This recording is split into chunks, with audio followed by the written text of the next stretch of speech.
வணக்கம் சார். வணக்கம். கேரளா உள்ளாட்சி தேர்தல் முடிவுகள பார்த்திருப்பீங்க. ஆ அதுல திருவனந்தபுரம் கேரளாவோட ஸ்டேட் கேபிட்டல் வந்து திருவனந்தபுரத்துல வந்து பாஜக ஏறத்தாழ ஸ்வீப் பண்ணியிருக்குன்னு சொல்லலாம். ஒரு 52 இடங்களுக்கு தேவையான இடத்துல 50 இடங்கள்ல வெற்றி பெற்றிருக்காங்க. கண்டிப்பா. ஆ அதர் இடதுசாரிகளும் சரி, ஆளும் இடதுசாரிகளும் காங்கிரஸ் கட்சிகளும் பின்னடைவை சந்திச்சிருக்காங்க. இந்த வெற்றிக்கு மாநகராட்சியோட வெற்றிக்கு முதல் காரணமா என்ன பார்க்குறீங்க நீங்க? அதாவது முதல் காரணமாக பாரதிய ஜனதா கட்சியுடைய ஒரு மாநில தலைமை. அங்க இருக்கக்கூடிய ராஜீவ் சந்திரசேகர் ஒரு படித்த, ஒரு சமுதாயத்துல ஒரு பெரிய நன்மதிப்பை பெற்றக்கூடிய ஒரு தலைவர்.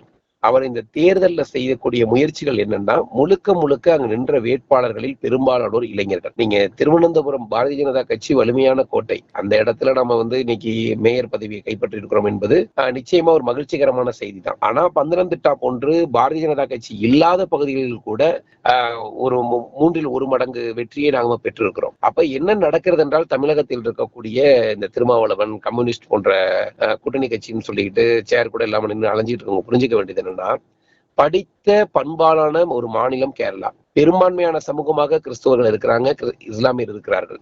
ஆனால் இப்போது நாம திருவனந்தபுரத்துல வெற்றி பெற்றிருக்கோம்னா, அங்க கிறிஸ்தவர்களுடைய வாக்குகள், பெரும்பான்மையான வாக்குகள் பாரதிய ஜனதா கட்சிக்கு விழுந்திருக்கு. கம்யூனிஸ்ட் அங்க 3வது இடத்துக்கு போயிடுச்சு. ஆளும் கட்சியாக இருக்கக்கூடிய கம்யூனிஸ்ட், அராஜக கம்யூனிஸ்ட் கேரளாவில் மட்டும்தான் உயிரோடு இருந்துகிட்டு இருந்துச்சு. அங்கேயும் உயிர் விட்ட நிலையில இன்னைக்கு நடக்கக்கூடிய உள்ளாட்சி தேர்தல்ல முடிவுகள் வந்திருக்கு. வெற்றிக்கான முதல் காரணம் பாரதிய ஜனதா கட்சியோட முழுமையான வெற்றிக்கு அங்க அதிகம் வெற்றி பெற்றவர்கள் இளம் பெண்கள், இளைஞர்கள். 40 வயதுக்கு கீழே இருக்கிறவங்கள கேரளா மாநிலம் முழுவதும், ஏன்னா பாரதிய ஜனதா கட்சிக்கு அங்க வேட்பாளர்கள் கிடைக்கிறதே ஒரு காலத்துல கஷ்டங்கிற நிலைமை மாறி அங்கு வெகு தீவிரமான முன்முனை போட்டி. அங்க காங்கிரசும் வலிமையான இயக்கம் தான், இடதுசாரிகளும் வலிமையான இயக்கம் தான். பாரதிய ஜனதா கட்சி அங்க புதிய இயக்கம். ஒரு பெரிய வெற்றியை இப்ப முன்னாடி எல்லாம் கொண்டு வந்த ஒரு இயக்கம் கிடையாது. ஆனா இன்னைக்கு நடந்திருக்கக்கூடிய ஒரு மாற்றம் உண்டியல் திருடி கம்யூனிஸ்டையும் தமிழின அழிப்பாளர்கள் காங்கிரஸையும் வருகிற சட்டமன்ற தேர்தலில் கைகோர்க்க வைக்கும். நிச்சயமாக பாருங்க, அடுத்த தேர்தலில் எதிர்கட்சி தலைவராக, எதிர்கட்சியாக பாரதிய ஜனதா கட்சி கேரளாவில் அமரும். இதை இங்க இருக்கக்கூடிய தமிழ்நாடு மக்கள் இதன் மூலம் புரிந்து கொள்வது ஒன்றே ஒன்றுதான். தென்னகத்துல எங்க இருக்கு பிஜேபி? நாங்கெல்லாம் இங்க நுழைய விட மாட்டோம், இதெல்லாம் பெரியார் பூமி அப்படின்னு சொல்லிக்கிட்டு இருக்கக்கூடிய ஒவ்வொருவரும் புரிந்து கொள்ளுங்கள், கேரளாவும் திராவிட பூமி தான். கம்யூனிஸ்ட் பூமியிலேயே இரத்தக்கரையிலேயே தாமரை மலர்ந்திருக்கிறது. எங்க அக்கா தமிழிசை சொல்வது போல, இங்க வெறும் குளம் குட்டை தான் திமுக. இங்க மலர்றது பெரிய கஷ்டமே கிடையாது. ஏன்னா இரத்தக்கரையான பூமி அது. அது அவ்வளவு வயலன்ஸான ஒரு பூமி. நீங்க ஒரு கிராமங்கள்ல போய் ஒரு கொடியேற்ற முடியாது, ஒரு கிளை கமிட்டி அமைக்க முடியாது, ஒரு கிராமத்துல ஒரு இளைஞர் போய் வேட்பாளரா நிக்க முடியாது. நின்னா அதீத படுகொலைகள் நடக்கக்கூடிய ஒரு தேசமாக கேரளாவே, ஒரு மர்ம தேசமாகவே, ஒரு தீவிரவாத ஆதரவு தேசமாகவே கேரள மாநிலத்தை கம்யூனிஸ்ட் வச்சிருக்காங்க.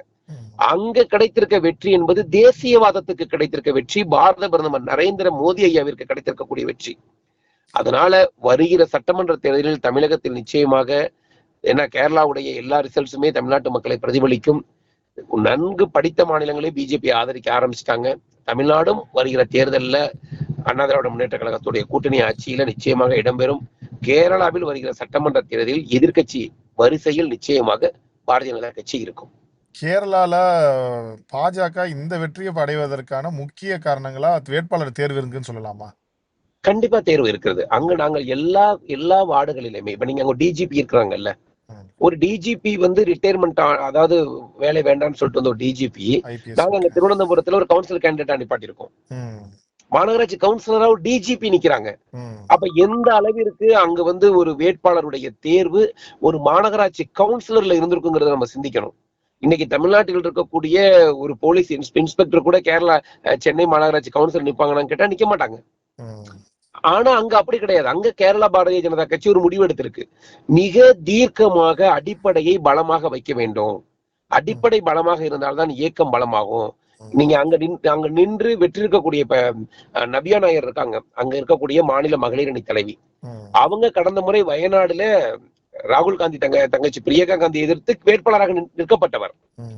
ஒரு ஆல் இந்தியாவுடைய ஃபெமிலியர் வேட்பாளர். ஏன்னா ஒரு வயநாடு மாதிரியான ஒரு எம்பி கேண்டிடேட்னா அவங்க அங்க போய் ஒரு வார்டு கவுன்சிலர் நின்று ஜெயிக்கிறாங்க.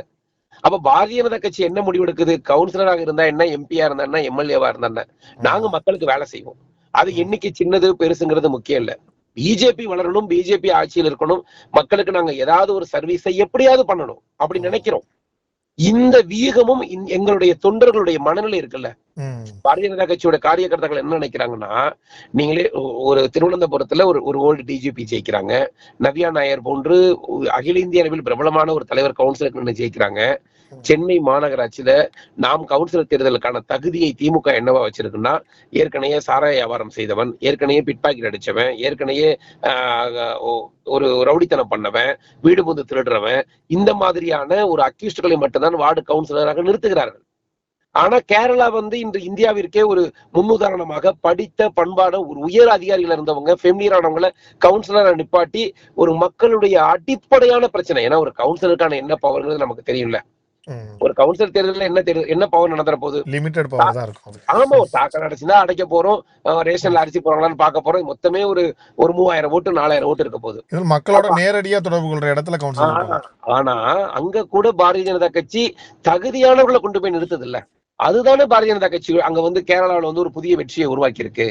நீங்க அங்க என்ன ராஜீவ் சந்திரசேகர் ஒரு வெற்றியை கொடுத்தாரோ அதற்கு கடுகளவும் குறைவாத ஒரு வெற்றியை பாரதிய ஜனதா கட்சியுடைய நயினார் நாகேந்திரன் நிச்சயம் கொடுப்பார். வருகிற சட்டமன்ற தேர்தலில் நிப்பாட்டக்கூடிய வேட்பாளர்கள் ஒவ்வொருவரும் மக்களுக்காக வேலை செய்யக்கூடியவங்களா, மக்கள் ஏற்றுக்கொள்ளக்கூடியவர்களா, ஒரு ஒரு மக்கள் இவங்க சட்டமன்றத்துக்கு வந்தாங்கன்னா இவங்க நிச்சயம் வேலை செய்வாங்க. அப்படிப்பட்ட வேட்பாளர் தேர்வை தான் நிச்சயமாக நயினார் நாகேந்திரன் அவர்களும் தேர்வு செய்வார். நிச்சயமாக அங்க எப்படி கேரளால இளைஞர்களையும் இளம் பெண்களையும் களத்தில் இறக்கி இன்னைக்கு ராஜீவ் சந்திரசேகர் ஒரு கிங் மேக்கர் ஆயிருக்காரு கேரளாவுக்கு. ராஜீவ் சந்திரசேகர் ஒரு அடிப்படையான அரசியல்வாதி கிடையாது. உங்களுக்கு புரியுதுங்களா? அவர் ஒரு பெரிய தொழிலதிபர்.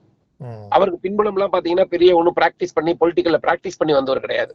அவர் ஏற்கனவே ராஜ்யசபா எம்பியா இருக்கிறாரு, சென்ட்ரல் மினிஸ்டரா இருக்கிறாரு, தேர்தலில் பார்லிமெண்ட் தேர்தலில் நிக்கிறாரு, சொற்ப ஓட்டுகள்ல தோக்குறாரு, மாநில தலைவர் பதவி இருக்கிறாரு. அவ்வளவுதான் அவருடைய அரசியல் கிராஃப்.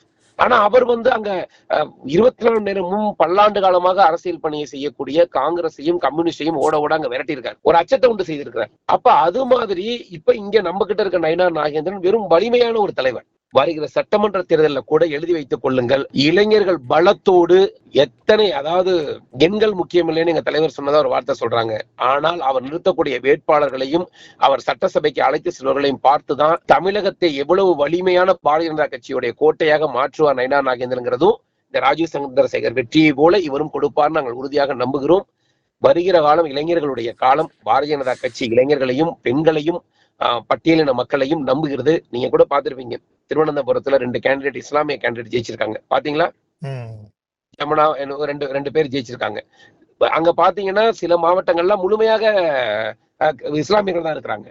ஆனா அங்கேயும் வேட்பாளர்களை நாங்கள் நிப்பாட்டி இருக்கிறோம். வயநாடு போன்ற இடங்கள்ல கூட 3 சீட்டு வார்டு கவுன்சிலர் வார்டு கவுன்சிலர் ஜெயிச்சிருக்கோம். அங்க கூட பாத்தீங்கன்னா இஸ்லாமியர்களை கேண்டிடேட்டா நிப்பாட்டி இருக்கும். அப்ப ரொம்ப காலமா மதவெறி என்கிற பூச்சி காட்டிக்கிட்டு இருந்த திராவிட கட்சிக்கு செருப்படி விழுவது போல கேரளாவுடைய வெற்றி மாறி இருக்கிறது. நீங்க இதுக்கு மேலேயும் இஸ்லாமியருக்கு எதிரான கட்சி, கிறிஸ்தவருக்கு எதிரான கட்சி, பட்டியல் மக்களுக்கு எதிரான கட்சி எல்லாம் கதவிட முடியாது. பாரதிய ஜனதா கட்சி தேசத்தின் வளர்ச்சிக்கான கட்சி, அது இளைஞர்களுக்கான கட்சி, அது இளைஞர்களுக்கான கட்சி, கற்றவர்களுக்கான கட்சி, மக்களுக்கு சேவையாற்றக்கூடிய தன்னலமற்ற தனி மனிதர்களுக்கான கட்சி. இது இந்த கட்சி எப்படி கேண்டிடேட் லிஸ்ட் ஆயிருக்குன்னா, சமுதாயத்துல நல்லா வேலை செய்யற கட்சி சாராம இருந்திருப்பாங்க, அவங்கள கூட நிப்பாட்டி திருவனந்தபுரத்துல கேண்டிடேட் ஆகி கவுன்சிலர் ஆக்கியிருக்காங்க. நீங்க கவனிச்சு பாத்தீங்கன்னா அந்த 50 இடங்கள்ல ஒரு 10 இடங்கள் பாத்தீங்கன்னா அவங்க எல்லாம் பாரதிய ஜனதா கட்சியோட அடிப்படை உறுப்பினர் கிடையாது. ஆனால் சிறப்பாக சமூகத்துக்கு வேலை செய்பவர்களையும் இணைத்துக் கொண்டு பாரதிய ஜனதா கட்சி வேலை செய்கிறது. இதுதான் சார் இந்தியாவுடைய நரேந்திர மோடியுடைய மாடல். ஒன்றே ஒன்றை புரிந்து கொள்ளுங்கள், தேசிய மாடல் என்பது தேசத்தின் வளர்ச்சிக்கானது. திராவிட மாடல் என்பது தேசத்தையும் தன்னுடைய சொந்த பூமியையும் சுயநலத்திற்காக எதை வேண்டுமானாலும் செய்யக்கூடிய அழிவிற்கான மாடல் என்பதை தமிழக மக்கள் இந்த தேர்தலில் புரிந்து கொள்ள வேண்டும். மிக்க நன்றி சார். மிக்க நன்றி.